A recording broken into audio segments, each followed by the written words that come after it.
to be with my three good companions, just my rifle, pony and me. Microciné, bonjour ou bonsoir, ça va dépendre de l'heure à laquelle vous allez découvrir cette nouvelle émission. Alors, ça fait un certain temps qu'on n'a pas publié chez Microciné, voilà, c'était prévu, mais de temps en temps, on revient quand c'est urgent. Et là, c'est urgent, encore que ça fait un petit peu de temps que le coffret DVD est sorti, mais il faut quand même en parler. Et on a déjà parlé d'ailleurs de cette cinéaste chez Microciné, mais il faut toujours parler des cinéastes importants, surtout d'autant plus que les films ont une résonance triste avec l'actualité d'aujourd'hui. La cinéaste, c'est Jocelyne Saab. Le coffret DVD, 3 DVD, 15 films, un livret avec pas mal de textes passionnants, coffret édité par les Mutins de Pangée. Et je le montre, il est là, voilà, c'est pas trop flou, c'est comme ça. Et pour en parler de Jocelyne Saab, Mathilde Rouxel, que vous connaissez parce que déjà directrice artistique du Festival du film de franco-arabe de Noisy-le-Sec. D'ailleurs, c'était à cette occasion l'année dernière, c'était entre le 17 et le 28 novembre. On avait parlé de Jocelyne Saab, c'était passionnant. Il y avait eu un hommage, une espèce de rétrospective. Et là, donc, Mathilde revient et je lui en suis vraiment reconnaissant pour nous parler un peu de ce coffret. Et on va se permettre aussi peut-être de parler de 2, 3 films et de d'autres choses. Voilà, on va faire plein de connexions, on va dialoguer. Comment vas-tu? Très bien, merci beaucoup. Merci de nous laisser l'opportunité de parler de ça, c'est toujours un grand plaisir. Mais je t'en prie, c'est tout à fait normal. Première question très simple que je pense t'avoir déjà posée la dernière fois qu'on s'est parlé, donc au mois d'octobre-novembre, très certainement de l'année dernière, mais qu'il faut toujours poser. Pourquoi il est important, fondamental, urgent de voir ou de revoir ou de continuer à voir les films de Jocelyne Saab aujourd'hui surtout? Je pense que c'est pas pour rien qu'on peut les remontrer aujourd'hui aussi. Et je pense que sa filmographie, comme beaucoup d'autres filmographies de cinéastes, de documentaristes aussi surtout de la région, résonne beaucoup avec notre monde contemporain. On est un peu dans les mêmes impasses que dans les années 70. On fait face à la violence aussi, à la guerre. Et aujourd'hui, les images de Jocelyne, qui étaient quand même vraiment des images elles étaient faites pour l'actualité, mais elles ont été pensées aussi évidemment pour garder des traces. Et ça, c'est évident. Et ça nous fait vraiment réfléchir à la situation d'aujourd'hui, à ce qui se passe à Gaza notamment, et à ces angoisses qui sont celles que vivent les civils en guerre et d'un monde aussi qui perd un peu ses idéologies. Et le travail de Jocelyne s'inscrit encore dans la continuité d'un espoir de faire quelque chose, un monde nouveau. Et je pense qu'aujourd'hui, on a besoin de ces inspirations-là aussi pour pouvoir continuer à faire des choses, quoi. Continuer à faire des choses. J'avais oublié quand même de préciser une chose importante, c'est que le sous-titre de ce coffret, c'est des géographies, ce sont des géographies. Le Liban, l'Égypte, Sahara occidental, l'Iran, 1974-1982. Je vais te lire quelque chose, c'était pas du tout prévu, donc tu n'es pas au courant, voilà, c'est bien. Et en fait, je ne sais pas si tu connais la revue Tsunami. Tsounami. C'est une revue qui existe depuis 2 ans, je crois, et qui est gérée par de jeunes critiques de cinéma. Et ils ont un site internet et de temps en temps, ils publient une revue papier. Là, c'est le numéro 6 qui était consacré à la thématique du journal intime. Et figure-toi qu'il y a un texte, c'était en automne 2023, hiver 2024, et il y avait un texte tu devines, sur Jocelyne Saab, voilà. Il faut quand même que je le retrouve. Pardon, oui. Alors, le texte s'appelait Images décimées au pluriel, d'un pays déchiré. Donc, c'était sur 2 courts-métrages de Jocelyne Saab. En l'occurrence, c'était le court-métrage, c'était Beyrouth, ma ville. Et l'autre, c'était, je crois, c'était les enfants. Oui, je pense que ça doit être les enfants de la guerre. Bon. Et j'aimerais te lire. Bon, voilà, juste pour montrer que c'est intéressant que ça suscite aussi de l'intérêt vers d'autres générations, de nouvelles générations qui forcément ne sont pas liées à ça, mais ça les intéresse. Alors voilà ce qu'il écrit. Il écrit un moment, donc c'est Nicolas Moreno, pardon, qui est aussi rédacteur en chef de la revue, et qui écrit: Devenue la biographe des Libanais et des Libanaises qui pouvaient croiser sa caméra, Jocelyne Saab fait de ses films le lieu de dépôt d'une multitude de mémoires individuelles. Dans son documentaire Beyrouth, ma ville, 1982, alors même que l'armée israélienne assiège Beyrouth, Jocelyne arpente les rues de la capitale libanaise afin de saisir la multiplicité des décors et des vies. Avec ce film en particulier, le dispositif de la réalisatrice semble trouver son plus beau point d'équilibre. Les images sont libérées du son qui devrait les accompagner. Elles atteignent enfin leur forme portraitiste brève et le tableau général n'apparaît qu'à force d'accumulation de visages d'enfants, de grands-parents, de militaires ou de mourants, ainsi que des ruines nombreuses et de quelques murs résistants. Elles peuvent alors être accompagnées de textes magnifiques rédigés par Roger Assaf et dont la distance poétique apporte une plus fine compréhension de la terreur dominante dans les esprits. Pourquoi je te lis cet extrait? Après, tu rebondiras, bien évidemment, voilà. Mais c'est par rapport à par rapport à cette, parce qu'on a souvent, les s'il y a les détracteurs, je ne sais pas, mais parfois on a beaucoup parlé, de ces premiers films d'une espèce de style de reportage. Alors en même temps, elle vient un peu de là. On parlera de ça aussi. Mais là, c'est intéressant de parler de peut-être définitivement de sa mise en scène et de dire que c'est beaucoup plus complexe que ça. C'est pas du reportage et c'est pour ça que je vais lire cet extrait parce qu'il s'intéresse beaucoup à cette idée de mise en scène. Qu'est-ce que tu en penses? Oui, je pense que c'est très vrai et je pense que Jocelyne Saab a toujours voulu faire du cinéma, elle n'a pas pu l'étudier parce que son père voulait pas et que voilà, elle a étudié l'économie et c'est son parcours de cinéphile qui l'a amené aux images. Et en même temps, elle a appris à faire des images à la télévision, donc elle a forcément ce rapport un peu aussi privilégié à la télé de manière générale. Enfin, elle a quand même montré plusieurs de ses films en salle qui n'ont pas été diffusés sur les ondes, mais elle s'est tout de suite démarquée. Elle a tout de suite créé son propre langage. Et je pense que la possibilité aussi d'être voilà, d'avoir un regard de quelqu'un qui a grandi sur place, qui sait évoluer dans toute la région et évidemment particulièrement au Liban, ça lui a permis d'avoir cette distance-là et de vouloir raconter à sa façon la ville qu'elle parcourt et qu'elle voit subir la destruction de la guerre, etc. Et la poésie, elle arrive assez immédiatement, même dans ses tout premiers courts-métrages, parce que je pense qu'elle avait des idées à défendre et des choses à dire. Et cette capacité aussi à faire des images et à refuser d'en parler elle-même et de donner la parole, de donner sa plume à des poètes, à des dramaturges, à laisser une telle place à la musique, de travailler le son comme elle le fait. Je pense que c'est vraiment aussi une façon pour elle de faire un portrait de ce qu'elle a envie de montrer et qui est en fait finalement très très loin de ce que les autres journalistes à l'époque avaient été capables en fait peut-être de montrer de Beyrouth. Et ça fait que ces images, quand elles nous arrivent aujourd'hui, elles sont très marquantes et sur des écrans de cinéma, alors qu'elles n'étaient pas faites pour ça, elles sont très fortes et elles marquent beaucoup à travers le monde entier et à travers les générations, effectivement. Elle marque aussi, moi, ce qui me marque souvent, c'est surtout sa voix. C'est très particulière, la voix de Jocelyne Saab sur les films, parce que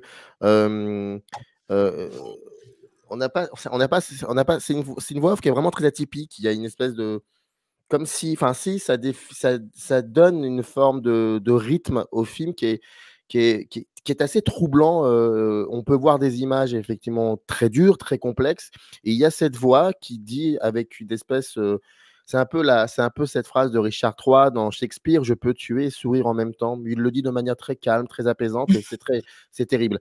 Et il y a la voix de Jocelyne Saab se pose sur des images féroces et passionnées en même temps. Et cette voix, elle est très très particulière. Comment on pourrait la définir, la déterminer?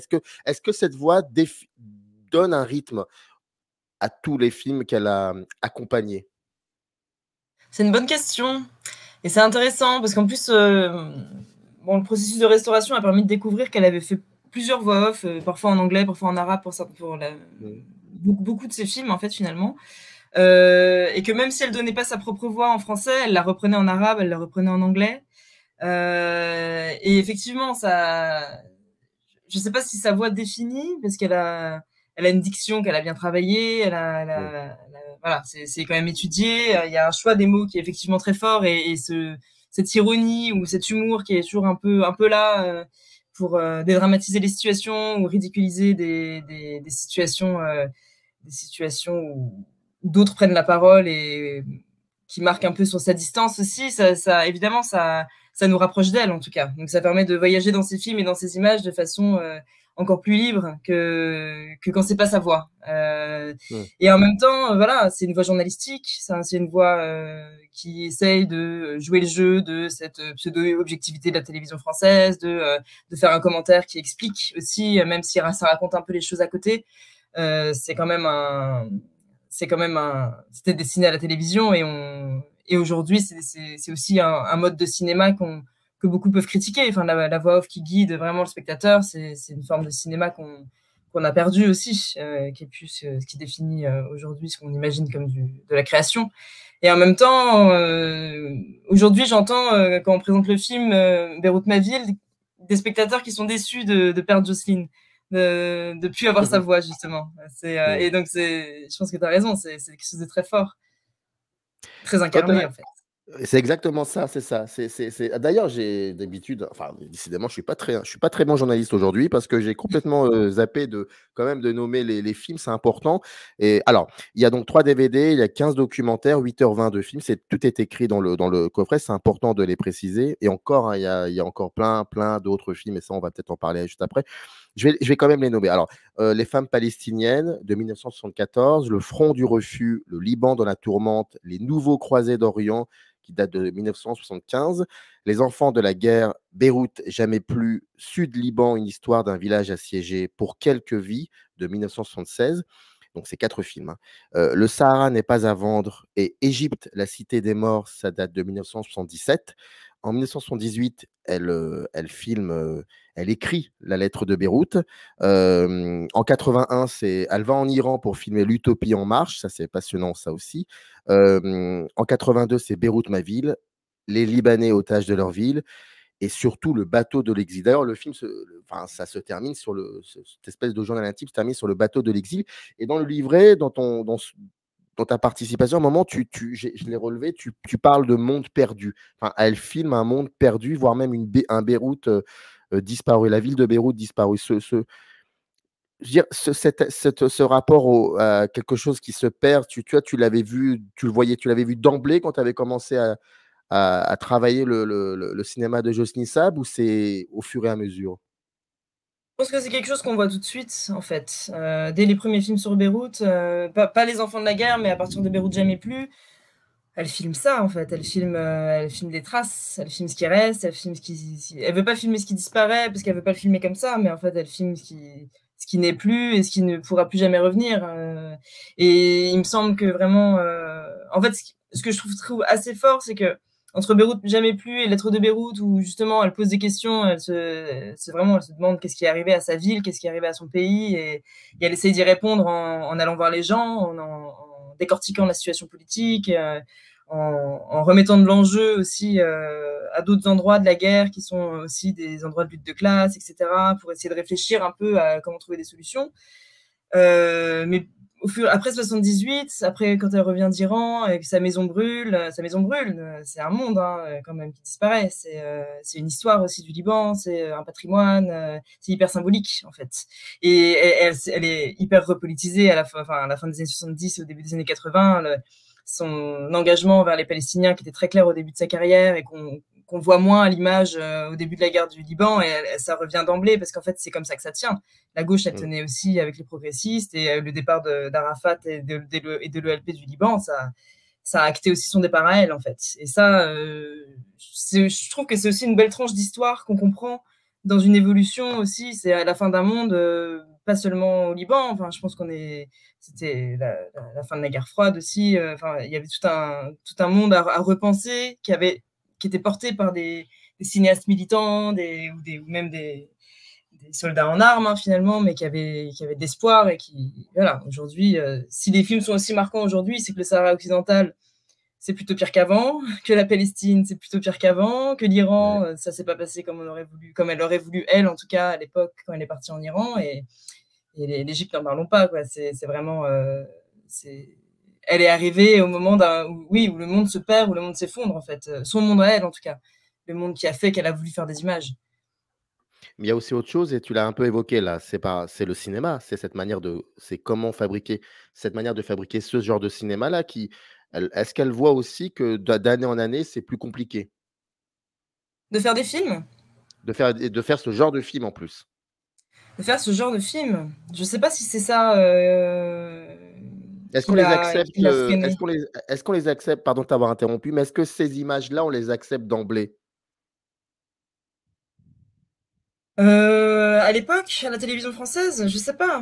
D'un autre côté, elle était la seule journaliste libanaise à Beyrouth à ce moment-là, qui était capable de parler de l'intérieur et qui n'était pas dans les endroits où les autres journalistes étaient pour discuter de tout ça. Et elle était précieuse pour la télévision française. Elle a toujours eu une place assez dingue quand même dans ce milieu-là, quand on considère le discours de la télévision française à cette époque-là sur le Liban, etc. Elle avait quand même à la fois une voix et une place particulière. Elle était invitée très régulièrement sur les plateaux télé pour en parler de la guerre. Elle faisait autorité, c'était la seule femme, mais c'était aussi la seule personne qui vivait cette guerre-là dans sa propre chair et qui était là pour faire la médiation, en tout cas pour accompagner tout ça. Donc évidemment, les films ont été censurés. Enfin, en tout cas, Beyrouth ma ville a été amputé d'une bonne séquence sur les tortures israéliennes des prisonniers palestiniens. Mais elle a quand même réussi à montrer un film comme ça aux 20h à la télévision française pour une très très grande audience. Je pense elle aurait eu la possibilité de continuer à couvrir la guerre si pour elle c'était pas si douloureux. Mais je pense qu'elle était plus capable en fait. Et elle s'est tournée vers la fiction, elle a commencé à faire d'autres choses. Elle a pu filmer d'images documentaires à Beyrouth du tout après ce moment-là. Et alors qu'elle est repartie en Égypte, elle est partie au Vietnam, elle a essayé de couvrir d'autres mémoires, d'autres luttes. Mais c'était difficile de réenvisager le Beyrouth autrement que sous la forme du rêve et du rêve que peut porter le cinéma, quoi. Donc elle a fait. C'est d'autres chants d'amour à Beyrouth, mais avec d'autres formes de narration et de recul aussi sur le réel.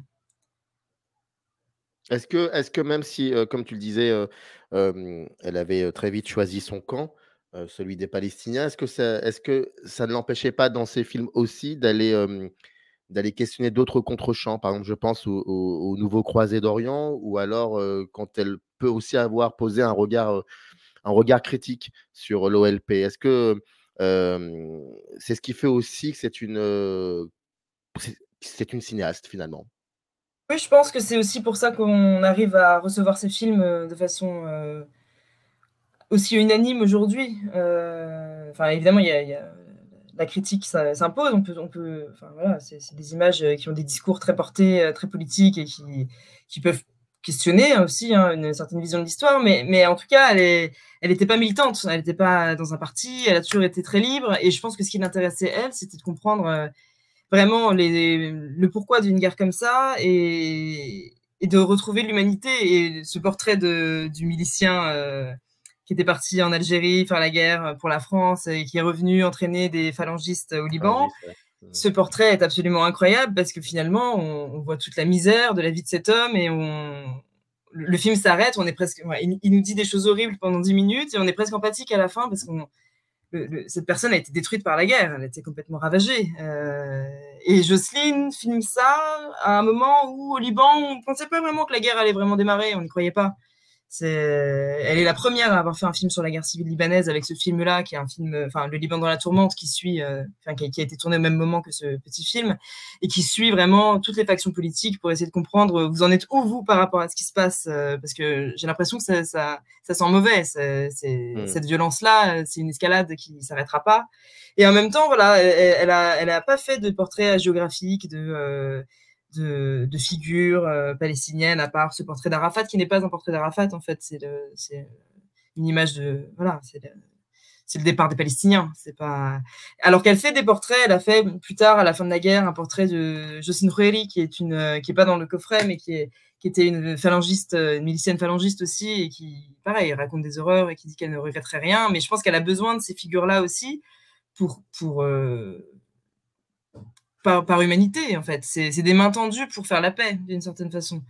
Et pour réhumaniser aussi la violence et ne pas la diaboliser. Parce que je pense que c'est aussi ça qui fait qu'on comprend une guerre. C'est quand on sait que c'est des êtres humains et que ça pourrait être notre frère, notre père, notre sœur qui se lance là-dedans. Et d'ailleurs, sa famille n'était pas du tout du même bord politique qu'elle. Donc, elle avait des choses à comprendre.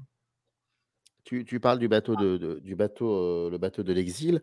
C'est très troublant comme film quand on le redécouvre ou quand on le découvre aussi. C'est que, donc pratiquement tout le film se déroule sur ce bateau qui est en mouvement, sauf, je crois, enfin, si je me rappelle bien, les dernières minutes où ils arrivent en Grèce, si je ne me trompe pas. Voilà, et puis voilà. Mais moi, ce qui m'intéresse, c'est ce qui nous intéresse tous, c'est ce qu'il y a sur le bateau. Et je vais même aller encore beaucoup plus loin.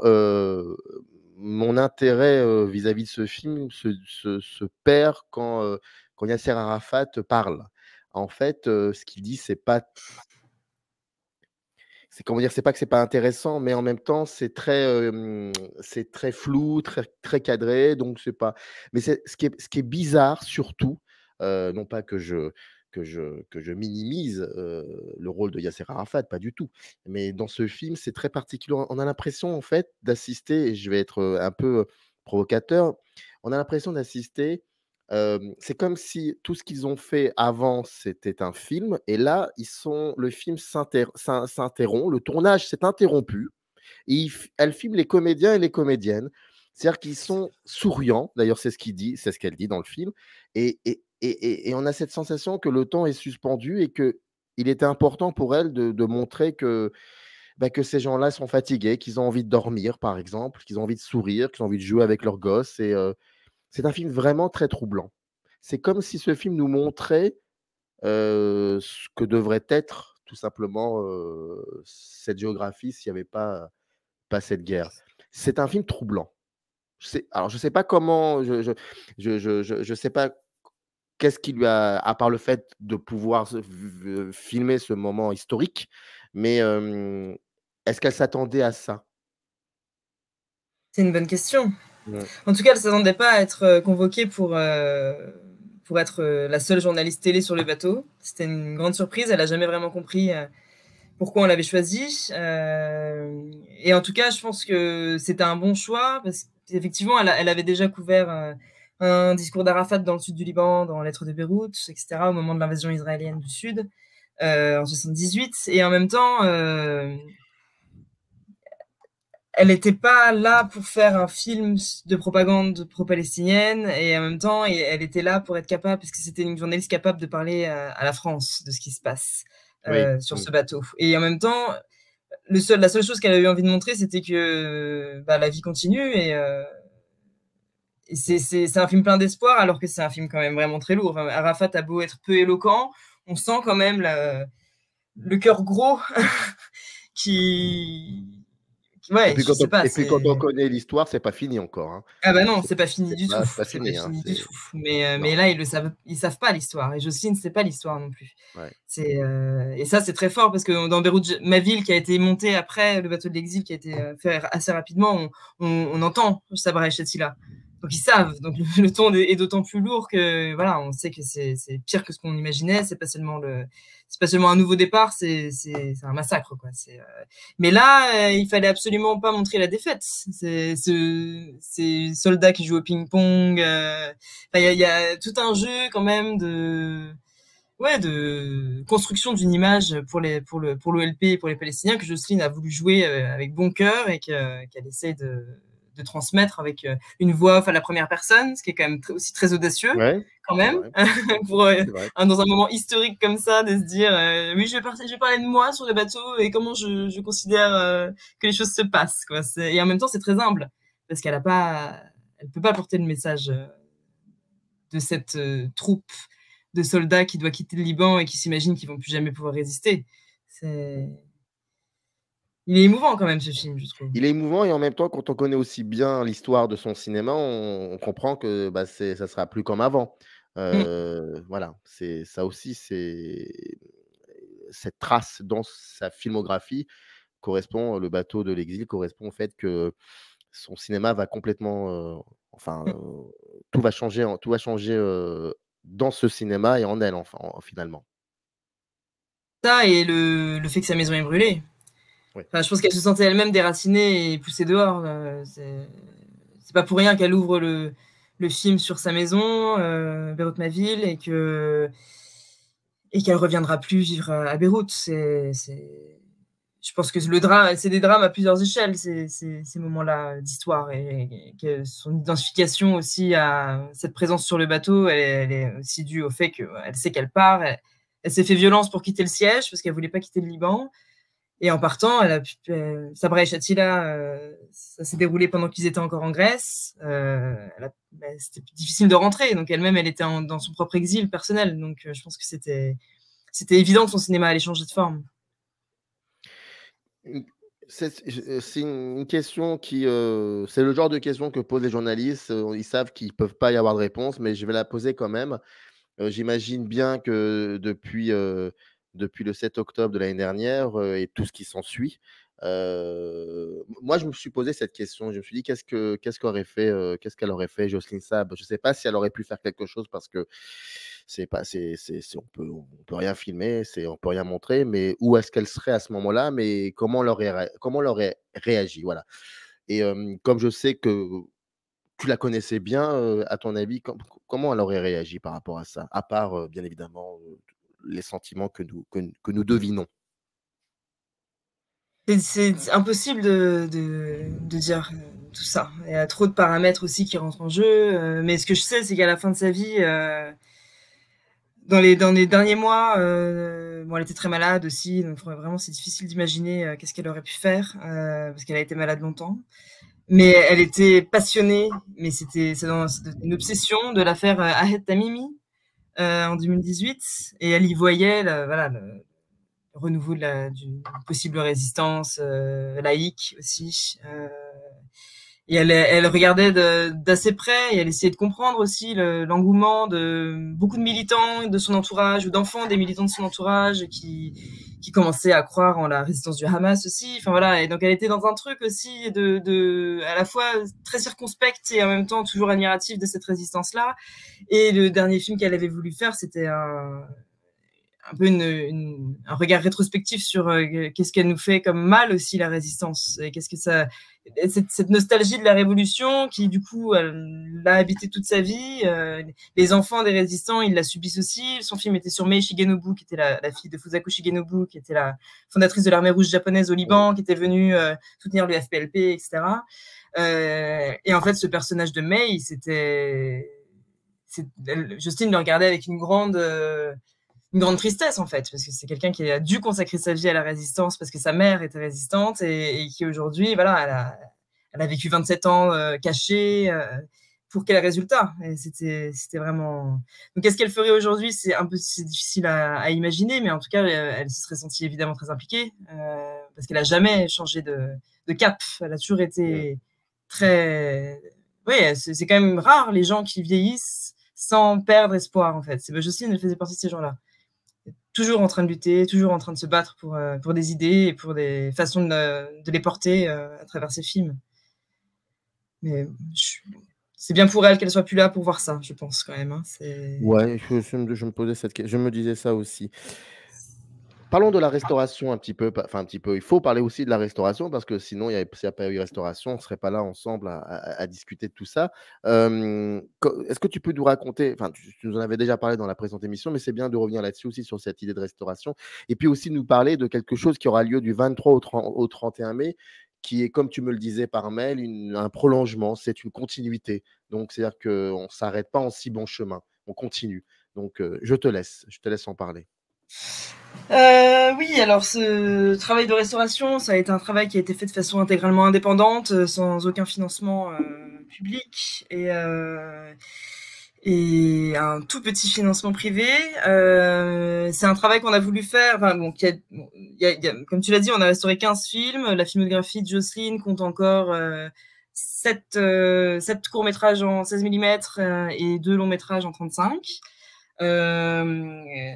Et il me semblait important de vraiment tout restaurer. C'est-à-dire, on va pas commencer par les pièces dites majeures, hein, parce que déjà, qu'est-ce que ça veut dire et est-ce que ça vaut le coup de décontextualiser des films comme ça quand justement la trame de l'ensemble de cette première partie de sa filmographie nous dit tellement de choses sur l'histoire. Donc on avait voulu tout restaurer. Et donc du coup on a trouvé des partenaires au fur et à mesure de notre trajet. On a trouvé le Polygone étoilé à Marseille nous a accueillis dès 2019 pour numériser ce qu'on avait en bêta, en DV, pour avoir des versions qu'on puisse faire circuler avant d'avoir les versions restaurées. Et puis après on a été accueilli par Mohamed Yacoubi à Gand, où il occupe un poste chercheur associé et il dispose d'un scanner. Donc, on a commencé à restaurer les films là-bas qui étaient conservés au CNC. Et en fait, au fur et à mesure, on a pu monter des ateliers de formation qui ont permis de former des techniciens à la restauration numérique. On a rescanné une partie des films au polygone. Je me permets d'en parler, on a fait ce livre-là avec Martine Derain, qui est éditrice aux éditions communes, qui est une édition qui est rattachée à l'association Film Flamme qui dirige le polygone. Et dans ce livre-là, on raconte aussi ce processus de restauration et on laisse de la place aux images, on laisse de la place aux archives, parce qu'on a numérisé aussi toutes les archives papier de Jocelyne, et on discute les films autrement, parce qu'effectivement, ils ont ressurgi. Enfin, le livre pour sortir au jour, c'est parce que c'est le livre pour revoir en fait ces images réémerger. Et dans ce processus-là, où le polygone a été très impliqué, on a pu former une dizaine de techniciens, avec l'idée que cette formation était évidemment ouverte et gratuite et elle permettait de restaurer des films au cours de la formation et après de continuer à travailler sur ces films-là. On cherche encore un peu les moyens de rétribuer correctement les techniciens qui travaillent, mais en tout cas, on continue à avancer sur les films qui nous restent. Et ça nous a permis d'avancer très vite et de créer ces compétences-là. Et notre objectif, c'est de pouvoir continuer à restaurer d'autres films de la région, ceux de Jocelyne évidemment, mais aussi d'autres films qui ne bénéficient pas d'une vraie visibilité ou d'un vrai intérêt, ou en tout cas qui passent un peu sous les radars des institutions qui ont les moyens de faire ça, parce qu'il n'y en a pas vraiment dans la région. Et donc on organise effectivement du 23 mai au 31 mai à Beyrouth, avec 2 universités et la coopérative des métiers du cinéma, une formation de 10 jours pour la restauration numérique de films, où on va profiter de cette formation à nouveau pour travailler avec un film des archives numériques du cinéma algérien, avec des films de la collection de Nadir Elnas, d'un film aussi de la collection de Braquage à Paris, qui récupère des copies de circulation et qui, en fait, dans ces fonds-là, il y a des choses qui ont disparu, ou en tout cas dont on n'a plus de traces, autres que des vieilles copies bêta très abîmées, etc. Donc l'idée, c'est de refaire circuler tout ça et de pouvoir profiter du levier que nous a permis Jocelyne, parce qu'on a une énorme filmographie, avec l'association Jocelyne Saab, on a la chance d'avoir les droits sur les films, donc on peut vraiment faire ce qu'on veut, et ça permet vraiment de travailler en collaboration, d'ouvrir aussi le champ des possibles, de créer ces nouvelles compétences et de réfléchir autrement aussi à l'histoire de la région, parce que c'est une histoire cinématographique très riche, souvent faite sous la censure ou dans la clandestinité plus ou moins, en tout cas avec difficulté. Et si personne n'est là pour prendre soin de ce patrimoine-là, il va disparaître et on ne se rendra pas compte de l'ampleur que ces images ont eu dans la région et dans le monde entier. Donc voilà, c'est un projet qui nous tient à cœur et qui nous a permis quand même d'avancer assez vite, puisqu'on a mis 4 ans à restaurer ces 15 films. Et c'est une prouesse qui permet aussi la collaboration très engagée des gens avec qui on travaille, ça c'est sûr. Dans un cadre institutionnel, ça ne peut pas se passer comme ça. Je sais que tu travailles en plus pour le festival du film franco-arabe Nosisek. Il y a aussi nos amis d'Aflam à Marseille. Mais la question, c'est est-ce que par rapport à tout ce travail important et fondamental sur la restauration, est-ce que, si ce n'est pas déjà fait, je ne sais pas, là pour le coup, je ne sais pas, mais est-ce qu'il y a aussi est-ce qu'il y aurait une idée de création, pas d'un festival, mais en tout cas de 2-3 jours qui permettrait aussi de montrer le résultat de ce travail, et un truc qui serait peut-être annuel, quelque chose comme ça, qui serait lié à ce que vous mettez en place, tous ces ateliers de restauration, de formation, de restauration et de restauration? Mais en fait, le travail qu'on fait, nous, là, il est balbutiant. Enfin, pour l'instant, on a travaillé surtout sur Jocelyne, mais l'idée, c'est vraiment de pouvoir ouvrir aussi nos compétences pour aider d'autres assos qui travaillent aussi comme ça, pour essayer de sauvegarder des films. Mais ces associations, elles travaillent déjà depuis longtemps. Enfin, je pense aux archives numériques du cinéma algérien, je pense à Talita, je pense à d'autres fonds comme ça, Nadir Elnas au Liban, qui ressortent des films assez régulièrement. Et en fait... dans le cadre du festival La Flamme, du coup, qui aura lieu du 13 avril au du 13 au 20 avril, donc la semaine prochaine. Ça fait 3 ans que j'organise des journées dédiées au patrimoine militant marginalisé, en fait. 2 jours de programmation en début ou en fin de festival, enfin un week-end en tout cas, au Polygone étoilé justement, et au Vidéodrome 2, donc des salles qui sont des salles de petite capacité, mais où il y a vraiment de la place pour avoir vraiment du débat. Et justement, cette année, cette section que j'ai intitulée Vives Archives invite des restaurateurs, donc Nabil Djedouani, Elia Morin, Margot Chalençon, qui ont travaillé sur des collections qui font réémerger des images. Et voilà, l'idée de ces 2 jours-là, c'est de faire une plateforme, en fait, à la fois au film, mais aussi au travail qui est fait sur ces archives-là. Parce que finalement, c'est un travail qui est toujours contextualisé. C'est-à-dire que c'est aussi l'engagement, une recherche d'un individu ou d'une association ou d'un collectif qui a envie de faire vivre ces films-là, et c'est jamais pour rien, en fait. C'est toujours avec une volonté peut-être de montrer ce qui n'est jamais vu, de rediscuter formellement des choses qui sont en fait finalement incroyables mais qu'on connaissait trop peu. Et donc ces discours-là, ils me semblent importants aussi. Donc effectivement, je pense qu'il faut des festivals, ou en tout cas des endroits où il y a des rencontres, et que les films, il faut vraiment à la fois les accompagner, mais il faut aussi contextualiser leur actualité, parce que c'est des films qui sont d'une actualité dingue, et ils sont très très beaux. Enfin, c'est quand même des films. Donc oui, effectivement, ce serait génial de pouvoir faire plus que ça, mais il me semble absolument essentiel d'avoir des espaces pour les programmer, ces films, c'est sûr. Comme ça, on ne pourra pas dire qu'on ne savait pas. En tout cas, la porte, elle est ouverte. Hein. Tu viens quand tu veux pour me parler de. Voilà, je suis à ta disposition. Tu sais que ici, on en parle, et c'est très important. Je répète, Jocelyne Saab, cinéaste, Liban, Égypte, Sahara occidental, Iran, de 1974 à 1982. Il y a 3 DVD, il y a 15 films. C'est édité par les Mutins de Pangée. Voilà, bien évidemment, toutes les informations sont dans le descriptif. Je vais me permettre aussi de remettre de nouveau tous ces entretiens qui étaient passionnants déjà avec quelques-uns qui s'occupaient de la restauration. Enfin voilà, on va mettre pas mal d'éléments. Merci beaucoup, Mathilde, pour ta grande patience. Et il faut savoir que l'émission ne s'est pas faite du jour au lendemain. Enfin, ça a été compliqué, toujours de ma faute, bien évidemment. Mais en tout cas, c'était vraiment un plaisir. Et puis maintenant, il faut que celles et ceux qui ont vu cette émission se le procurent, ce coffret, et voient les films. Je voulais remercier aussi les Mutins de Pangée, Boris, pour l'aide apportée à la conception de cette émission. Merci à toi, Mathilde, et puis à très vite. Merci beaucoup. À très vite. Merci beaucoup.